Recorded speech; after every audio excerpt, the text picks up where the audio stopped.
should have new mailboxes on board. And at the same time, we noticed the building numbers needed some replacement, so that's in the works as well. So, application, I guess, but sure, longer life. For us, someone's, oh yeah, the ones we're using currently. I mean, they have 10, 15 years.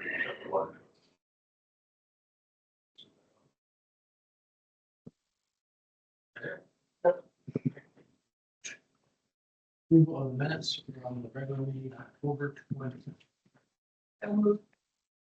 Second. Second. Third.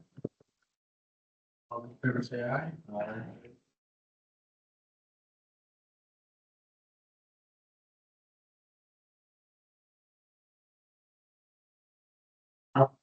So there's two articles in your board packet this month. It's called Improving Utilization of the Choice Voucher Program. And this one sort of essentially goes through all that we know to be true about Section 8 in terms of the gap between voucher issuance and budget utilization. It talks about the tightening housing market. It talks about voucher utilization and the impact that that has on future year fundings.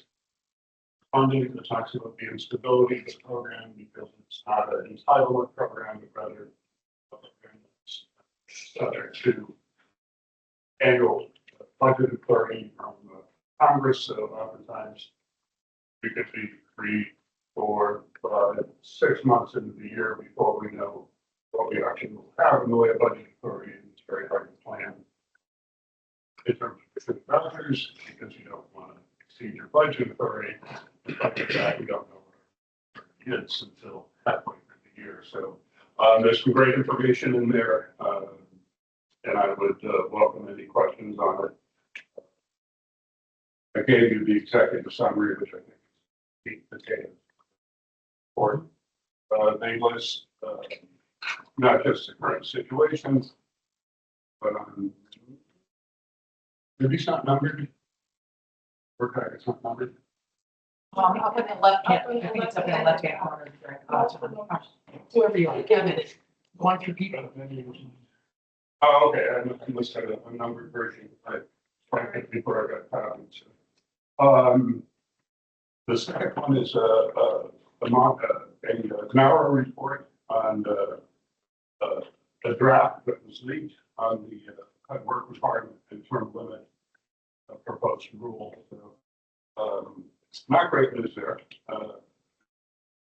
As with so many things, the pendulum is swung in one direction, can't seem to get.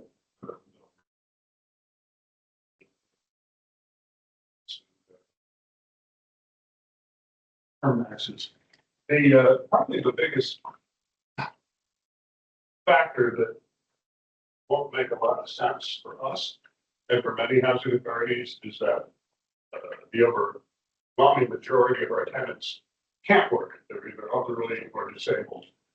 So we're not quite sure what the impact is going to be, particularly on the housing choice voucher program, where you could have more clients able to work.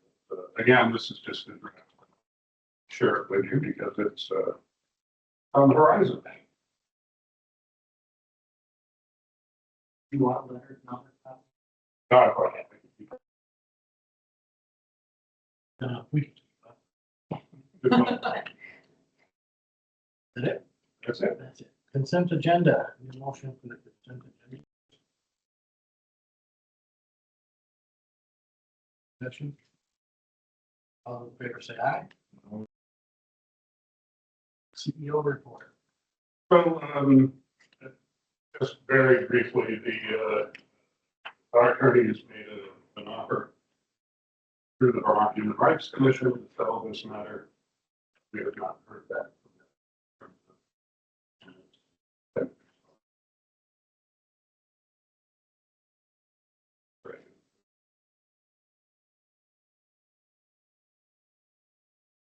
Moving on to the property casualty liability insurance. Sarah.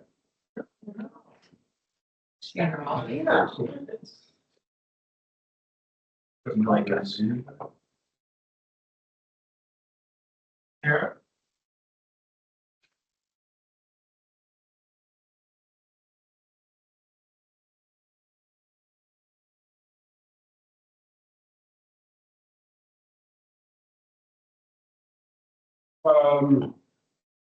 Moving on to the property casualty liability insurance update. I guess,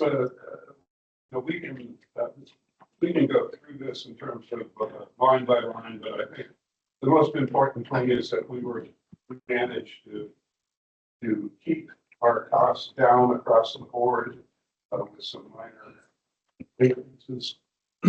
Probably there's minor increases in cybersecurity.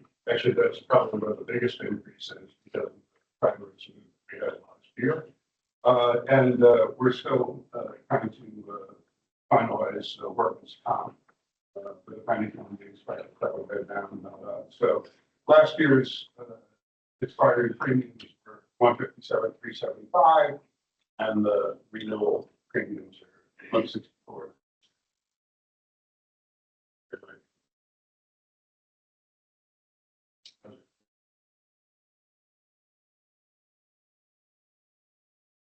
Not bad year for insurance. Is the property being adjusted?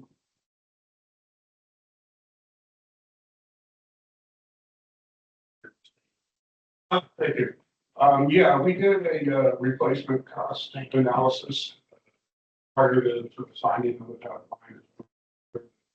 That we could cover it with our insurance and support match with the renewal. The insurance. Just a reminder, a lot of the Hickory Street numbers aren't necessarily reflected on this report because of the separate picture, et cetera. Moving on to the Templewood Court electrical upgrades. We did another independent cost estimate for the project prior to what I have to bid for a construction manager. As you may recall, our original cost estimate of 3 years ago came in at just over 475. The low bidder was 750,000, 800,000. So we put the project on the back burner and we secure some more funds. We did in fact do that through Congresswoman Balance. Called and received 650,000 the form of congressionally delegated spending, and then subsequently we secured another 300,000 from the AJR Group Loss Prevention Fund. The independent cost estimate performed by Russell's came in at 1.5 million. So we have a gap again, and it just seems to get worse every time we put it up. And every time we do an independent cost estimate. So by way of trying to fill that gap, submitted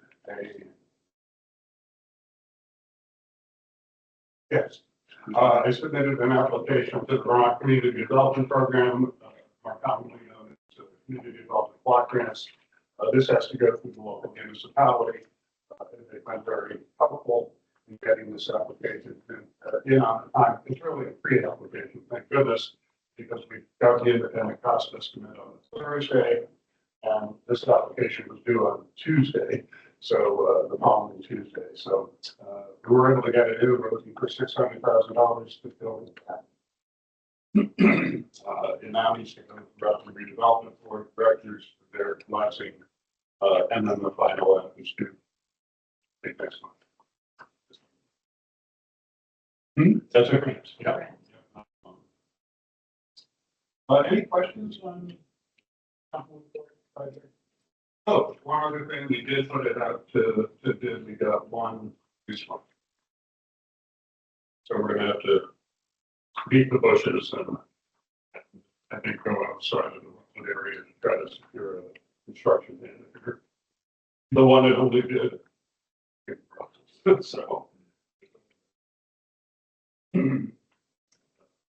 Yeah, it's just a insufficient number. Again, illustrates the difficulty in securing skilled labor of any sort. Reported last month that the RFQ and legal services contract was awarded to Pratt, Freeland, Mullin, and Curley. All names in that firm anymore. But we're just finalizing the contract itself and get that executed. Staffing update, we're still looking for a massage coordinator, although we have several leads and we'll be doing interviews shortly. What I'd like to do at this point is provide you with a testimony that was presented to the House Committee on Human Services and also the House Committee on General Housing and the Senate Committee on Economic Development. So if you could pull that up.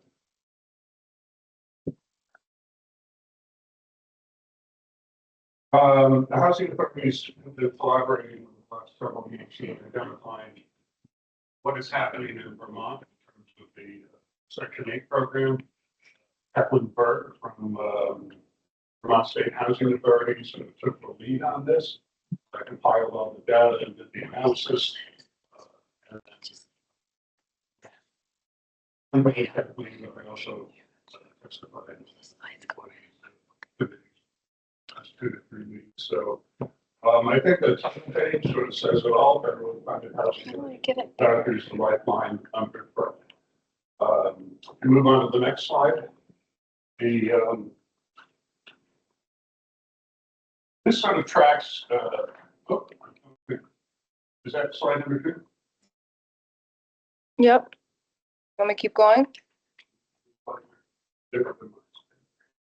Probably because I have an older version of testimony. No, this is the last one. This one's number 1. It's the right one, right? That's the right one. Okay. Right slides. Tracking this. Oh.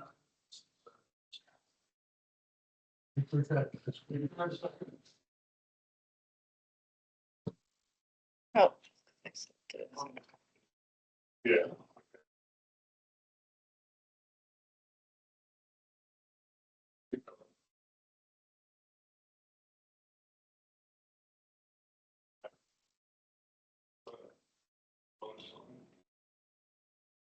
Know how far it goes.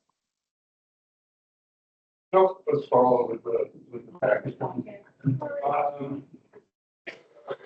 shortfalls are certainly a new thing.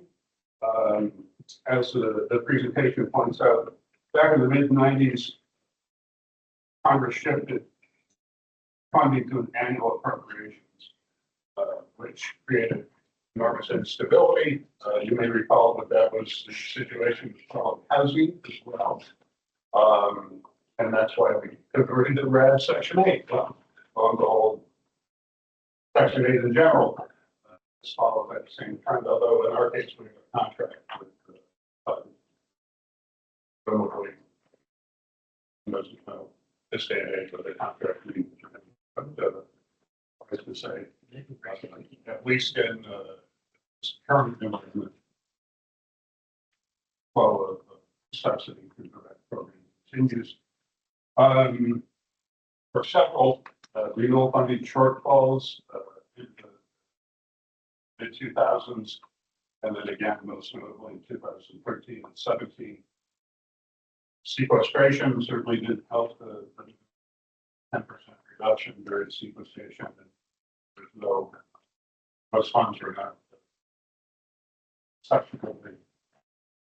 You'll also see that there is inadequate inflation adjustments, particularly in light of the increased cost of market rate apartments out of the community. And part as a result of that, and part as a result of the funding instability, the lease up rates down. Of course, that impacts next year's funding. Next year's funding is based on this year's utilization. And ultimately, that's resulted in a persistent unmet need of the people who are eligible for Section 8, depending on the market. 1 in 4 have a voucher. At some locations, 1 in 6. Probably not. On the next page, page 3, you'll see the per unit cost, and this sort of speaks to the increased challenge of finding people use that fall within the payment standards. The per unit cost, in some cases, such as Fair Housing Authority, has been 39.88%. Here in Rutland, we're at 23.82. Statewide, the average per unit cost for Section 8 is $911.37. We're at $615.83. So that $911.37 includes very high market areas, so it's shifting down. Moving on to the summary page, you can see that the vouchers leased and the budget utilization is historically been a gap.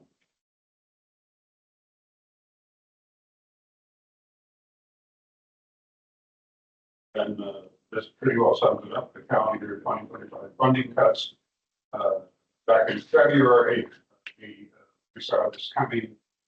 March 2025 funding reductions were memorialized with the passage of the fiscal year 2025 continuing resolution, but of course, still a continuing resolution. We do not yet have a budget for 2025. The fiscal year ended a month ago.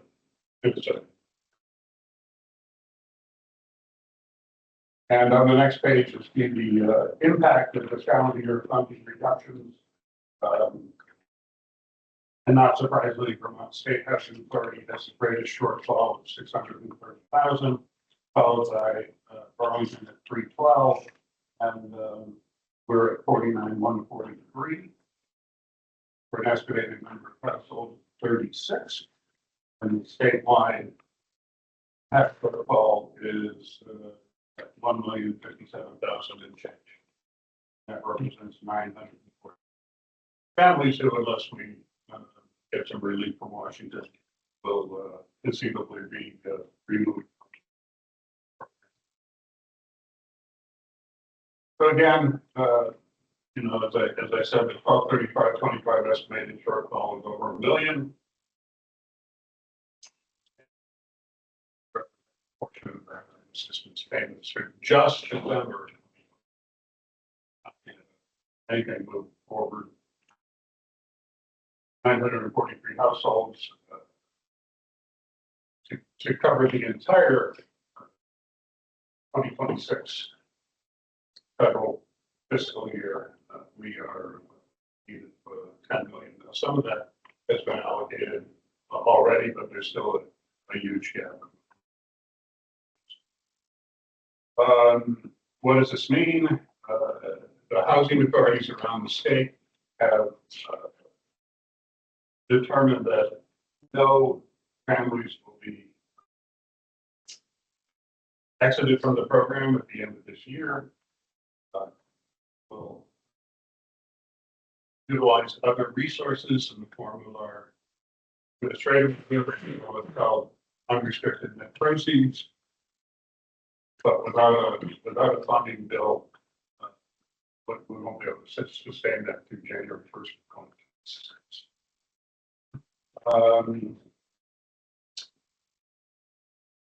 And this gives you a sense, this next page gives you a sense of total vouchers under contract. Let's look at Rutland. We have 481 vouchers under contract. Vouchers eligible for funding that started in 2025 was 326. Unfunded vouchers, 92. Our agency cost per unit, 615.83. And again, the funding necessary to keep the program stabilized with 18 million or 91180. Why is investment necessary? See on page 11 that this is not a new problem. Brought this to the attention of the state of Vermont back in 2013 as to the living crisis. And then moving on to the economic voucher reduction in Vermont for calendar year 2013, you'll see that there was a gap between total number of funds issued and total budget authority of approximately 12.9%, which in the case of Vermont totaled over $6 million. So that trend has continued again, less money, less families participate. So what we, some other impacts of this situation have systemically,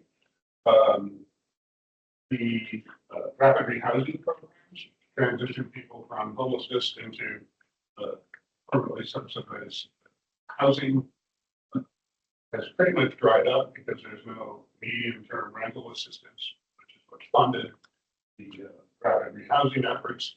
And then even if there is medium-term rental assistance, sort of stuff because there are no vouchers available to move them into permanently affordable housing. So we're relying pretty much on our red PPP units, the Rutland Housing Authority, and we're relying on organizations like Cornerstone.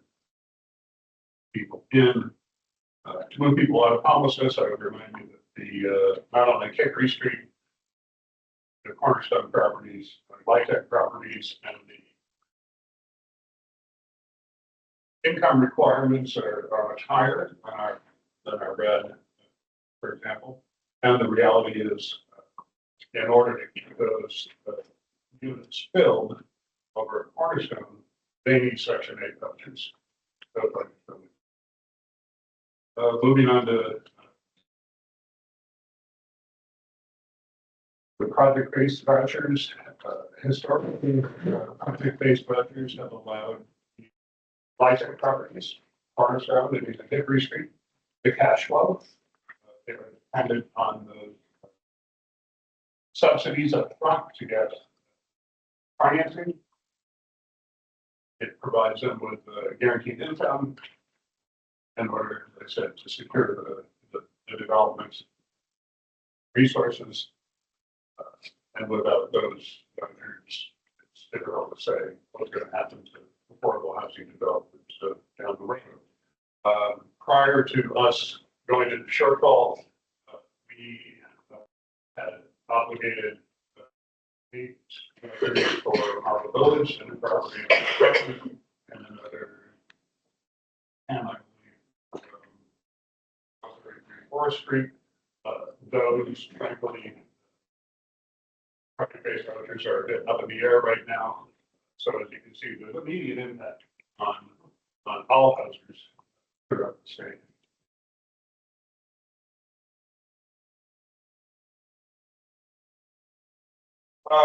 In 2026, very much up in the air. The government is shut down. I think we're on day 41. There is some movement, but be that as it may, they're still a ways from passing the calendar year 2026 budget, which is the 12-month period that Section 8 program runs off of. And again, it's based on congressional appropriation and that formula of prior year expenditures. The vouchers that have been taken out of circulation because of the lack of funding do not get renewed in 2026.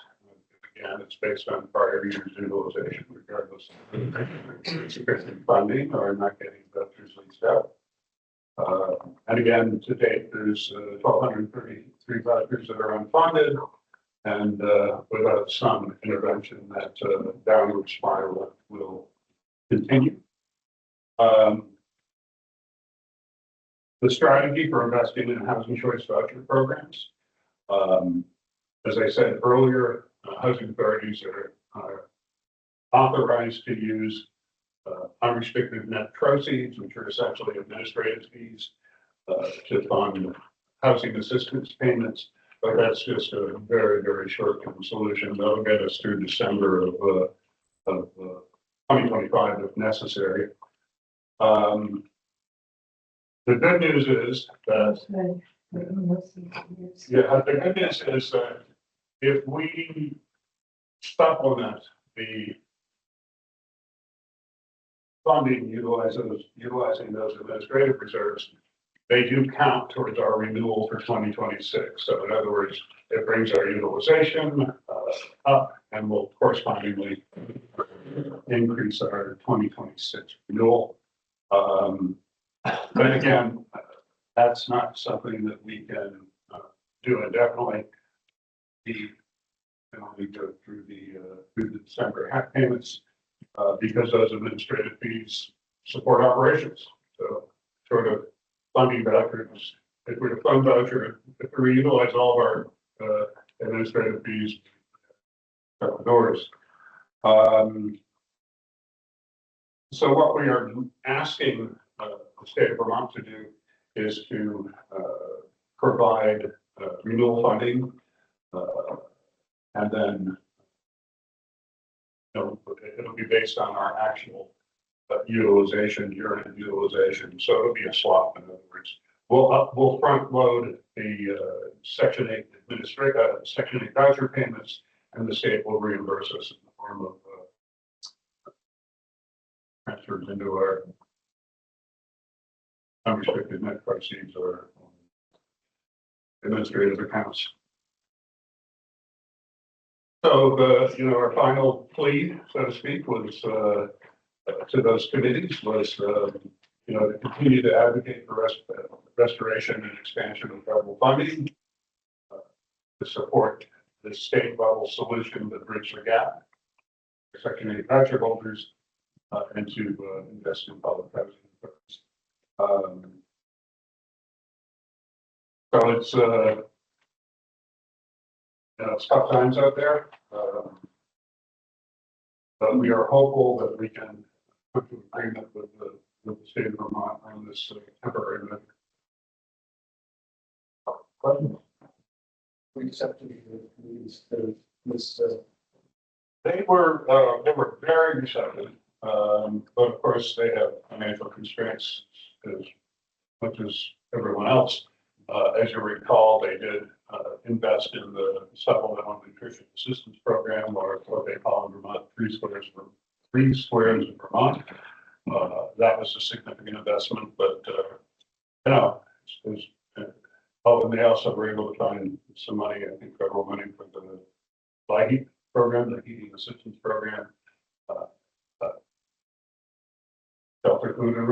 shelter, food, and in our case, fuel. Right? The 3 things that people rely most on payments. Moving on, unless there's any questions.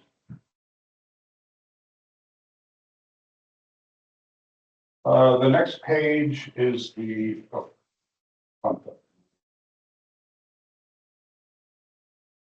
if you turn to the section on that's top of the page has a slash logo on it. These are finalized program requirements relating to staffing and panel utilization. Depending on the type of panel, there is a minimum expectation of number of participants. Site-based panel like Sheldon and Templewood have 100 participants. The community-based panels varies, I think it's between 80 and, what is it, Carol? For a community-based Yeah. panel is 70 to 80. Yeah, 70, 80. The rationale there is because of travel time, for example, and the lack of a centralized location to deliver services. It takes more time and resources to serve those SASH participants out in the community. So I've asked Carol to provide us with an update on our panel visualization. That's in your report, but I'll ask her to highlight that just to give you a sense as to where we stand in relationship to these standards. Frankly, Carol has been covering, to the extent possible, the Sheldon and Template panel for SASH, so we're not at risk of losing the staffing dollars or having to utilize the considerably more expensive remote SASH coordination services that the Spur provides. And as I said earlier, we're recruiting for a new SASH coordinator so that Carol can do one job.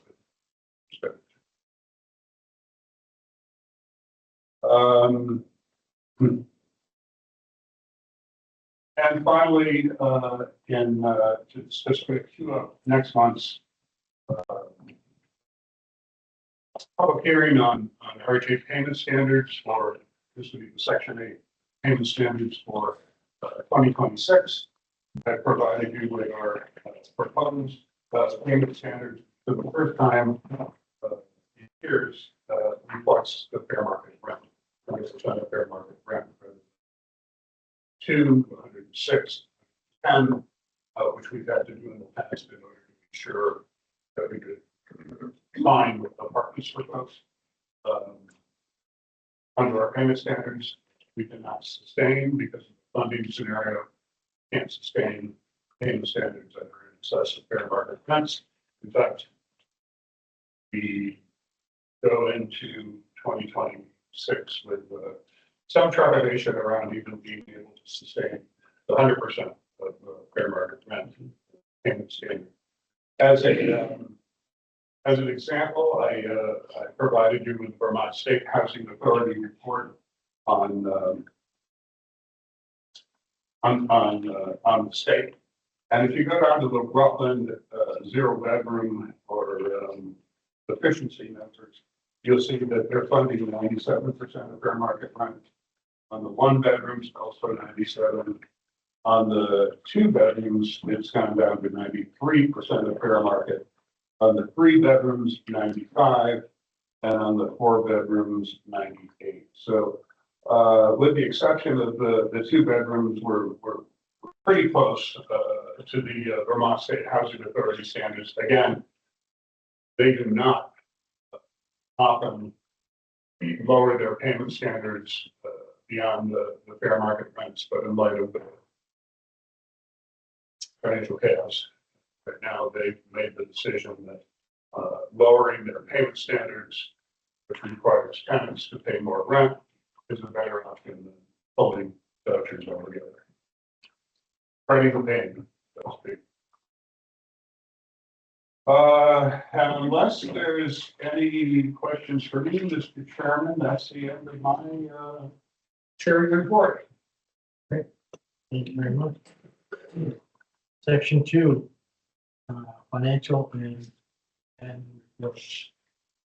Yeah, I think, so as you guys know, we partner with CBIZ and they've been a big partner. That being said, we received our financials about a week and a half late, so they just came in, so we make sure that we include that in the email. I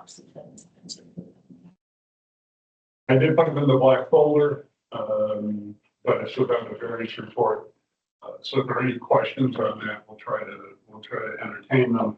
But we have Sarah has provided them with a schedule of our board meetings so as to make sure that we're getting budget year to actuals to you in a timely manner. No big surprises except our cash flow continues to go down. And we're trying to identify specifically the source of that. As I've said before, I believe it's simply a delay in the transfer into operations of our administrative fees procedure. So that bounce back, but I want to make sure I'm getting.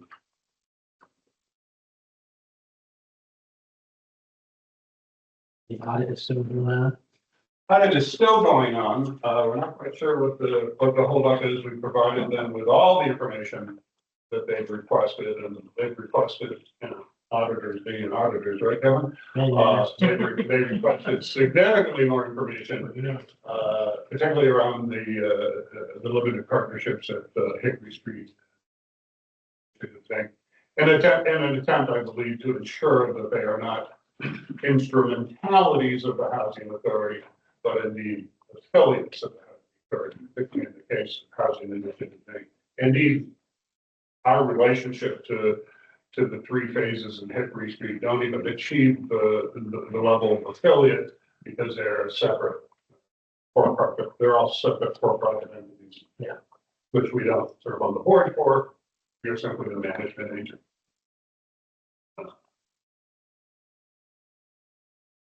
So hopefully by next month.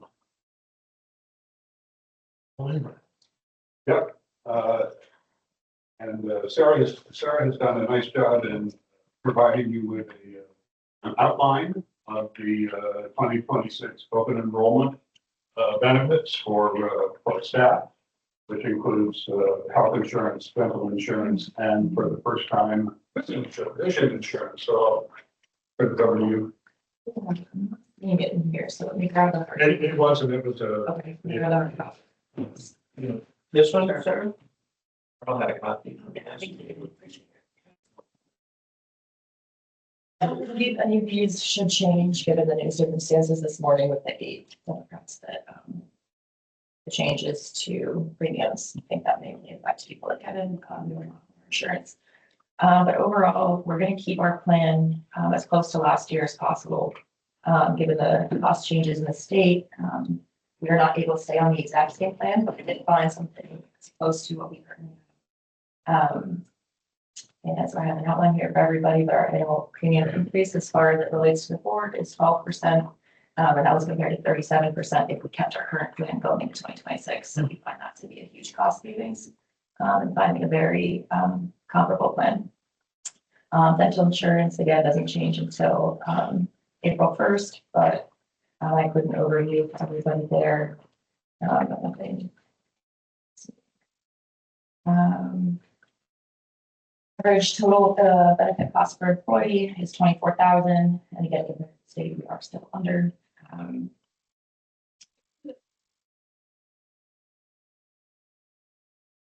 Material for me to. But just a couple of additions. For the first time, we will be offering employee-funded vision insurance for those who choose to take advantage of that. I did want to point out on the first page, and may have been a lack of communication on my part, but the HRA contribution under key plan details, that'll actually reflect the deductibles. So, or the out of pocket maximum. So that'll go up to $3,200 this year and $6,400 per family. Modest increase, but that was simply a part of the plan change.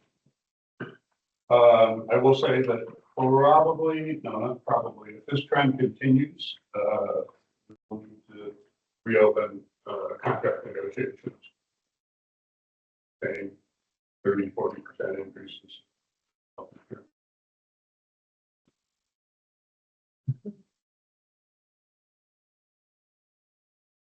That's what she does. I think Sarah covered it, but if there's anything else you'd like to add. Nope. It does a great work. Other than their On time. getting reports to us in the timely manner, but I think Sarah's involved. Occupancy. No, I haven't released anybody up since the last board meeting, but I do have 2 that I will be reaching out this week. The 683 and 1004, you see in the ready column over there. The once you see the ready columns for bridge housing, we're just waiting on mentor connector to make a decision on who they want to put in those units. A couple more just getting ready. Those are soon. We do have people for those as well. And we do have people lined up for all the ones in the pending ones, which are there's some evictions, possible evictions in there and things like that. So once those become ready, we will have those leased up quickly as well.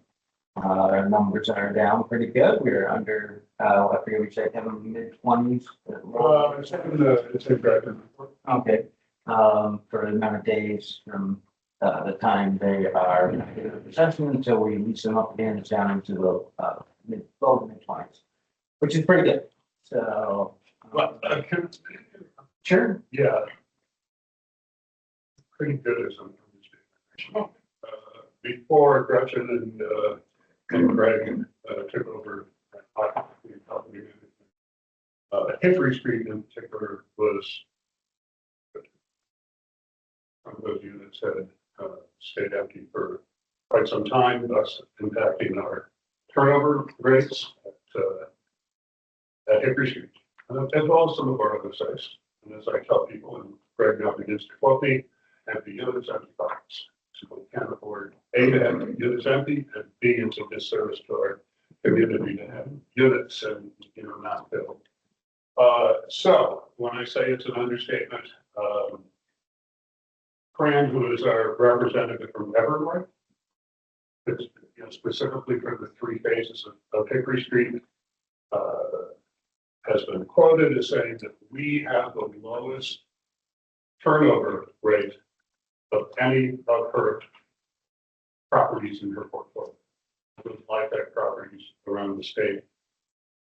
I want to reinforce that. We're getting units turned over faster than any of those properties statewide. So kudos to Significantly too, none of them are under 30 days. Anybody under 30 in the state. That's pretty good. so fabulous. Thank you again. I know you've heard that before, but it bears repeating. Let's get down to that at that point. I think Mr. Yeah, that was improved. The complexities, the complexities, the families that we're working with oftentimes make that turnover goal a lot more challenging. But I wanted to repeat that, and I also wanted to say that, again, from Fran, our Evernorth rep, she has consistently commented on the quality of our property in terms of maintenance and upkeep. So feel really good about what's going on with the occupancy property management. Sorry for the interruption. No, it's all good. I appreciate that. It's worth that. And I did just, the only other thing I had in the report was, they did just get the compliance review report for phase 3. I had phase 1 already, but they're all good, no issues there. So, Spectrum was very happy with it. Just the entity that does file reviews for Evernorth that I upload stuff to. And then the wait lists are pretty much staying right about where they have been. A slight increase in the number of people on each wait list, but not too drastic, not too surprised. Yeah. Okay, this one. The other item on the agenda, I know that you wrapped up the Section 8 quality control unit inspections last week with Springdale Health and Department. Do you have any initial report at this point? There's one that we really want to check on. There's a potential egress issue. There's like nothing, no exit out of a basement. So kind of big problem in terms of fire. So kind of that one, but It's a basement apartment. it's a basement apartment and the cellar into an apartment. There's only one window above the sink down there and no doors. A little concerning there, so I can't figure that out, but. How many total inspections? 15, 15, and so one did not pass. one, 2 did, there's another one that, we are working on with the landlord. Apparently, not very good landlord, the walls are missing, like all the sheetrock, everything's gone, and the entrance way in, there's no lights in it, clearly, like, dropped ceiling tiles are falling out of it from a leaky roof. But there's a few things like that for that one. Yeah, that one, yeah. Yeah. Okay, thanks.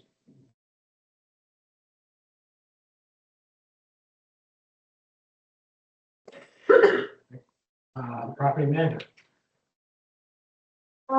So since writing this, some of this has gone away, so I've gotten rid to 2 of the 5 evictions. And then I've got a third one who voluntarily left on Friday before I have to go to a rep. Yeah. The guys have done 89 work orders and we've done all the parking permits for shelter. So coming up, I hope to get Templewood Court's parking permits done and then we'll move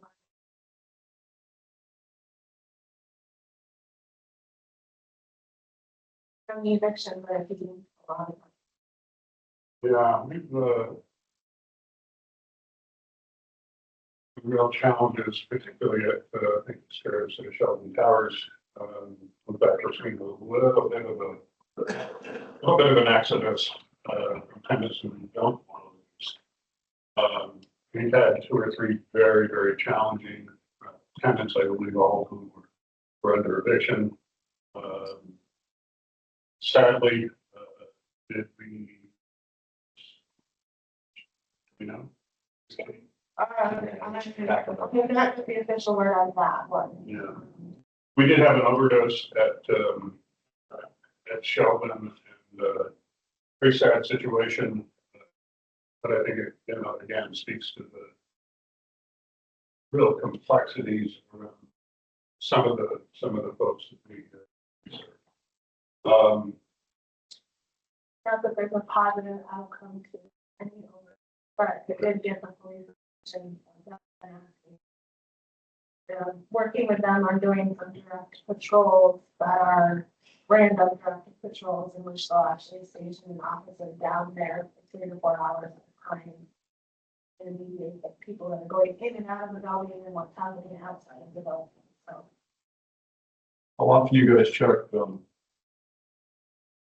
see if, other people are living in, aren't supposed to be there? I would say it's ongoing, but it's It's tough. hard to prove, and the courts have been particularly problematic as of late.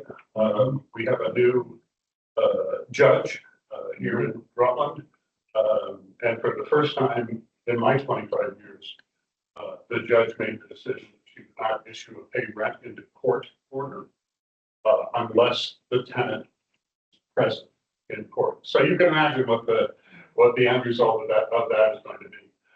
There has been The tenant around the car. no. They don't show up. Yeah, they don't show up and we don't get the rip, or we don't get the rent into court. I will say that there was another avenue that was pursued and that tenant has been evicted. That's deeply concerning, because it's a system, frankly, that is already stacked against landlords, whether it's a Rutland Housing Authority or, if I may, Jim Richards or Cornerstone or June Cola or what have you. So You pick on the accountants. and we pick on the accountant. No, the accountants are godson compared to the court. So I do want to, I mean, it is an extremely difficult job, lease compliance. And it's never easy to have to pursue the eviction card, but sometimes in the interest of protecting neighbors, we have to, take that route. And next month, I will ask Carol, Gretchen, Greg to present a positive outcome that they've worked with, because there are many of them. I just want to remind the board that you've heard me say before that, 20-80 rule, 20% of your tenants has 80% of your problems. But it's that other 80% that we need to focus on for next month. So if you could plan to come with the story. One positive thing, and having a barbecue on Thursday at Sheldon and brunch here on Friday, if any of you board members. Free food.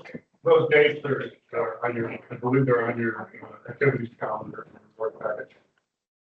Thank you, we have no action items. You're good. We're not blocking out. You picked on me once, that's good. I'm kidding, I don't know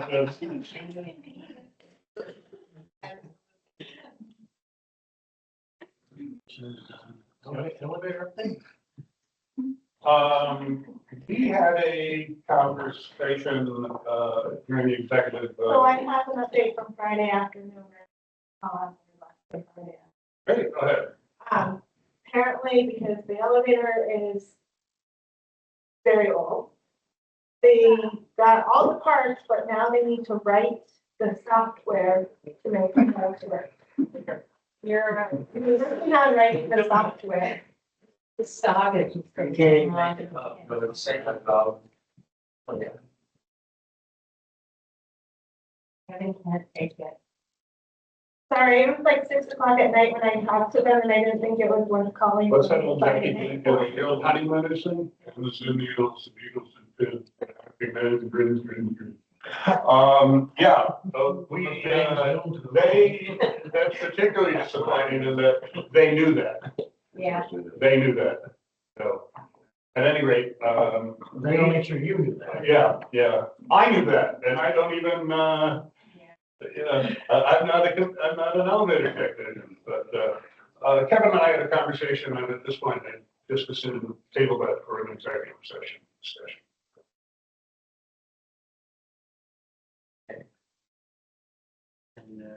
And we have Section 8. Okay, so, not a whole lot going on for obvious reasons, we can talk about it already. I did have one person who had a voucher, that was searching. She has since this report, located housing, so we were able to put that back in as of, I think actually it will be as of December 1. I haven't leased up anybody new. And that's pretty much it. I'm working on January as much as I can, working on the January research that people have returned. We've got to get the PHA web system updated with the new deduction amounts and that sort of thing before I can finalize that stuff. Kevin, do you want to talk about the rent increase letter, Kevin, that we were working on? Rent increase? Yeah, not allowing. Question, proposed a letter. Would be Heather. Heather, Gretchen, no, Gretchen had nothing to do with it. That's right. Heather proposed a letter, and just informing landlords who are seeking a rent increases that we need to postpone those until after the government reopens. Yeah. Indeed, we did that with Cornerstone.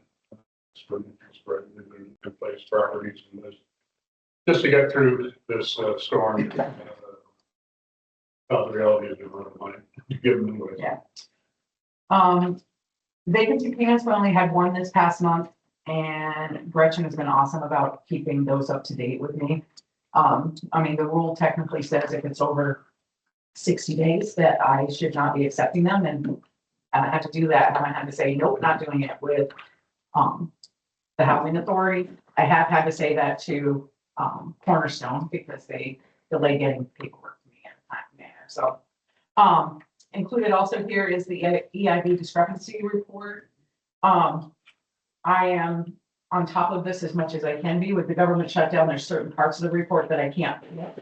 But this would be as of the end of October. Everything is up to date. People, not that good, are really good about replying when I have to send them, I'm gonna pull your voucher letter because you didn't respond and you owe money. And so we have a number of people in active repayment agreements for overpaid. I was able to pull for the new month for November, able to pull the new hire report, the death, the death report and that kind of stuff. It's the IBT report that I is down right now because of the government being shut down. But that's all up to date and staying on top of those as much as possible. I think that is. Got a question. Sure. Notice there's a lot of, showing powers that Vermont pest control. It's good. It's good for you. Right now, there's only one unit at Shelburne that has positive 5 bed bugs. And we're no longer preventatively treating, we're only doing monthly inspections.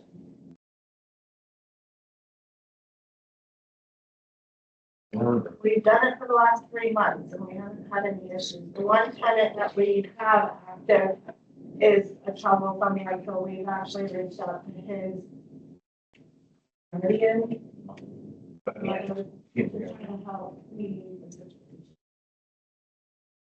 So far, just the inspection. It's much cheaper and it's less aggravation to the tenant. More prevention. And they're doing it every month instead of every 3 months. We use any equipment, we buy, it's fine. Actually, we did Friday too here at Tumblewood. One of the residents reached out to us and was getting a new bed for Rana Center. And she was, so we actively, we proactively treated her bed before we moved in. Is that something we did say no to? Something could be put into like, to not fail to rent, there's like a rent center. Well, again, we should probably talk about that. Yeah, so I mean, just from the section 8 point of view, I have many landlords who have that as a clause in their lease because they are the largest purveyor of bed bugs in Rutland. Wow. Because so like if you buy a brand new piece of equipment, you know, like a washer, dryer, television, not just beds or furniture, they will go in there. So even if it's brand new, they don't have trucks for just new products and trucks for repoing stuff. So they get intermingled. So even the new stuff could be in, yes. Never playing. So is that right? Yeah, we can talk about that.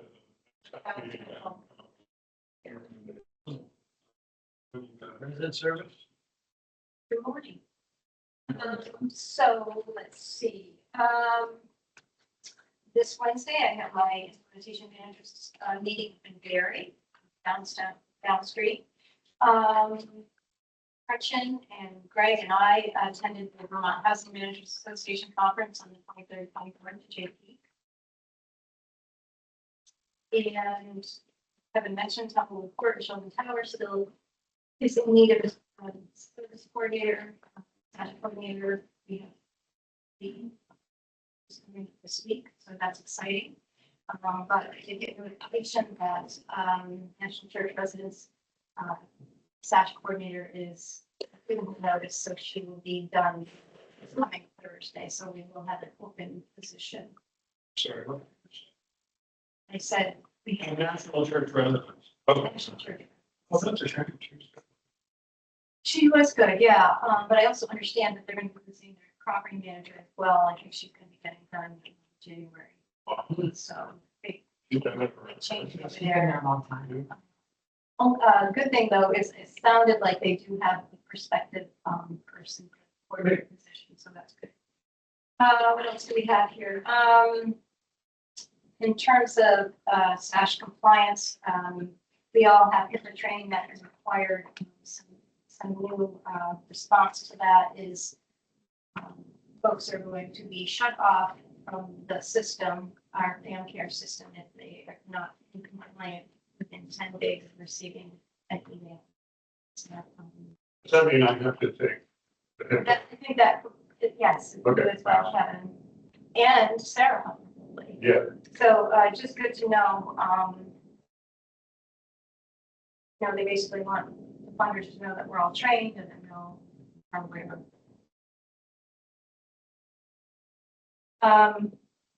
So then Kevin wanted me to mention real quick, we were looking at which, what's it?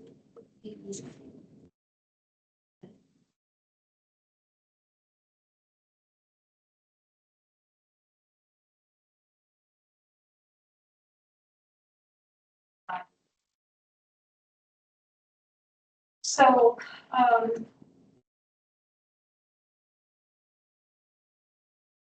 so looking at some of the policy and expectations in the big square, we read through it just real quick. One piece is that they provide you with the amount that is allowed for a full panel. And those numbers, which I just to let you know, between the time you cover your coordinator and your nurse, there's not much left over to other costs. What is the panel size versus panel expectations? That's So panel size, how many are we currently servicing each of our panels? oh, right, so. What the expectation is. Right, so, if you go to page 72 and you look at the enrollment, chart that I gave you, they basically want us to adhere to the minimum enrollment. So you've got the minimum and maximum.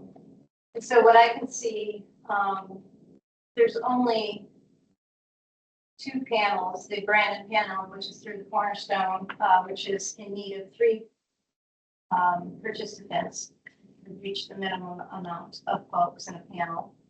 And then the other is the Cornerstone, again, half panel, which is needs 3 participants to meet the minimum amount of participants in a panel.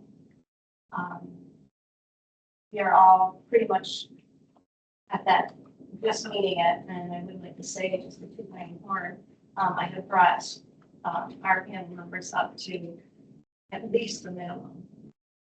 Minimum for a site-based program? 80 to 100. I think problem for my panel is that we have a lot of folks that are on Medicaid, and we are limited to, I think it's like 7% Medicaid folks up to 7%.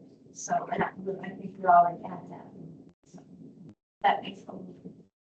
And then there's also the ebb and flow, people coming. They are choosing not to rejoin SASH, so that makes it a little bit difficult. But Colleen has done a great job getting her panel. Stephanie's community panel, she has brought her numbers up since January. It's worked really hard at that. Part of that was we have reached out to the Maples. We've done we've done a couple of programming, this is there, so we have a lot of things. And then in terms of the other compliance, they're looking at 80% completion rate for their use of disclosures. Again, if you go to where's our use of disclosure? Under the use of disclosures, the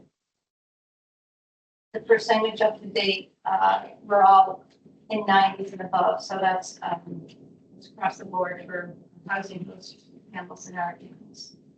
So that's good. And then they also look at our SASH coordinator assessments and our nursing assessments, and if you go down to under the SASH coordinator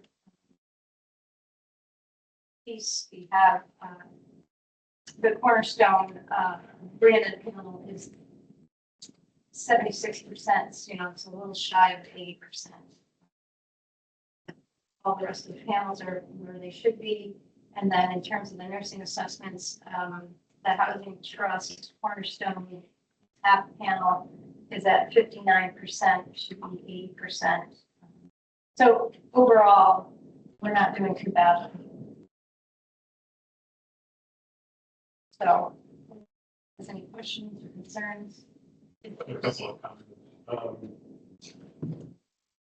Getting back to the SASH program, the original program was, and it continues to be a Medicare funded initiative with the expectation that participants beyond Medicare is a prerequisite program. We have had a significant influx of non-elderly disabled recoveries, which has resulted in a big increase percentage-wise of the Medicaid population. Now we have, in addition to SASH, we have a resident service program, so that It's not as though we're not, we continue to work with the non-elderly, non-Medicare population, but as far as achieving the panel size, it's become a increasing challenge. I would also remind you that when SAC started, it was intended to be a population-based model. In other words, it was to serve the full continuum of elders on Medicare. What has very much happened over the years is that because there's so many crises within the population that we're serving, it's become more of a, we're seeing fewer and fewer people who aren't who don't have chronic illness or don't have needs that sort of they don't have low needs. So we are, focusing, as I said, on crisis situations, which means there's a decided lack of balance, and it's deciding that it's increasingly complicated in terms of serving folks, because we're seeing them with a lot of needs. Other complexity, but it's across the board. I mean, it's not just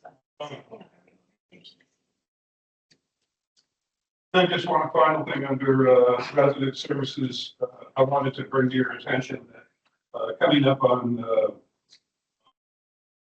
Thursday, November 15th, this week, there's a harvest dinner at Fountain Towers at 4:30. And then the next day, there's a harvest lunch here at Temple Court at 10:30. Again, you're welcome to attend. Any questions? Old pork and mac and cheese.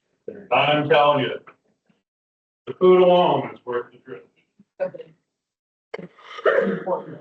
Mr. Chairman. Any old business? We need to go ahead. Let's say very briefly, I was only going to leave the room. We'll just discontinue the recording of the meeting. Move into executive session, motion, Second. all in favor? Out of executive session, thank you very much. Thank you very much. And staff this day, this is a general update that although we didn't want. We're good.